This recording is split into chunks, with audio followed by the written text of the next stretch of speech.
in surrender and despair. Before I'm dead, I'll take the last climb up the mountain and face my fears. 15-16. Big start for Willoughby. Make a choice, use my voice for the love of every man. My mind's made up, never again.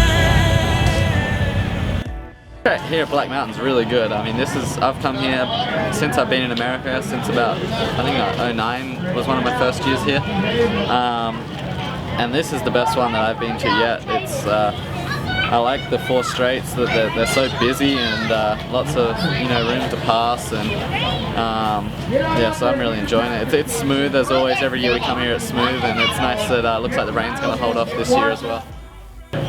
Race day, like when they're long days, it's a lot of just switching on, switching off, and basically just try to keep that switch on period as short as possible, and just turn on quick, go to the lap, and then try to switch off again. And for me, I'm pretty routine based, so getting a bit of a rhythm at the beginning of the day, and then just sort of try to keep that rhythm rolling, and then it sort of just almost becomes habitual as you get up to the gate. It's just to try to make it a habit to do things well.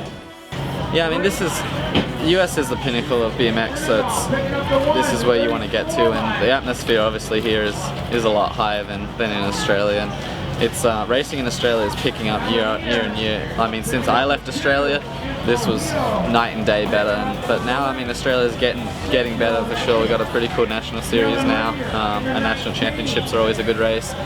But yeah, just the sheer numbers that they have here in the US, and obviously the industry's based here, and it's the pinnacle. I mean, you can't create that kind of atmosphere, without being in where everyone wants to be, So this is kind of where it's at for racing at the moment.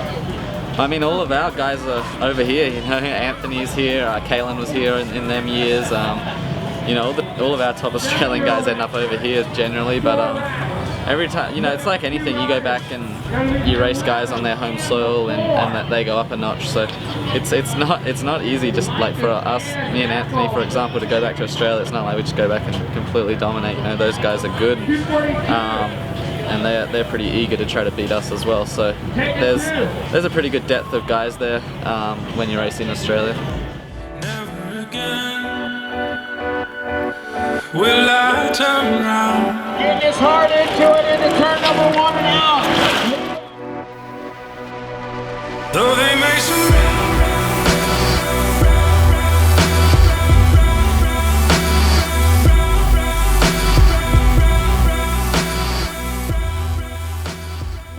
Physically and mentally in the off season, it's all that's the time when you have the time to work on these things. So physically, I guess, yeah, the training, you finally have that time to just put the work in every day and have like that structured routine of things not changing compared to how you felt on the race weekend or this or that. You can put that work in and I guess work yourself to the limits, which is really nice physically. And then mentally, I think, I don't know, I'm just competitive by nature, and I'm always waiting to get back in the gate. I love that, and so having that time to, I guess, work on mental routines, rehearsals, and things that make you tick, and things that make your training better that you can implement into the racing. That's all the time you can work on all that together. So that's, I guess, keeps you in the game, and the season comes up before you know it.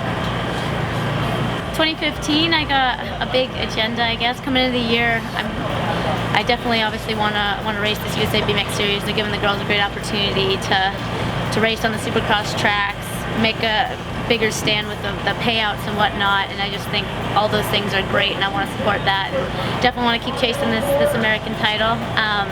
And then a big one for me this year is the UCI World Championships. I've kind of been right there a lot of years in a row, podiums and being right there, having a crash. So I definitely want to ride my best and execute and see if I can get that rainbow jersey under my belt. Generally speaking, I mean, race day is just all about being able to execute each lap to the best of your ability. And we got these long breaks. That's why I think this Friday thing's going to be good. It's going to shorten up those days, more like some of these Supercross and Elite races we see. But as far as, you know, the long 3-hour breaks and whatnot you get in ABA, these are long days for us as athletes, and it's hard to turn up, shut down, turn off, shut down. And I think the biggest thing is being able to sit that back, relax, and not expend too much energy during those 3-hour breaks is a big key. And being able to know what switches you want, know what warm-up you need to just be ready enough to race, and then being able to really turn it up come third, motos, semis, mains, all of those races. You need to be able to just fire off a good gate start without, you know, needing to be in the gate and doing 30 gates to warm up. You need to be able to know what makes you tick and know how to warm up, and mentally just know what things are going to make you think about the right things throughout the day. And I think that for everyone that's different, and for me, I just try to focus on, I guess, like I said, keeping calm in between these breaks and not trying to get overamped at the beginning of the day, because these are long days, and if you're too amped all day, full throttle, you're going to be nothing left at the end. And I think yesterday I saw a little bit of that with myself, just in practice, having that, and then racing, all of that. It was just a long day, and I have to get used to that. And I think that the biggest thing, like I said, is just make sure that you're not expending too much energy off the track when you have these big breaks. There's no measure for the faith we bring, and it's given us to overcome if we run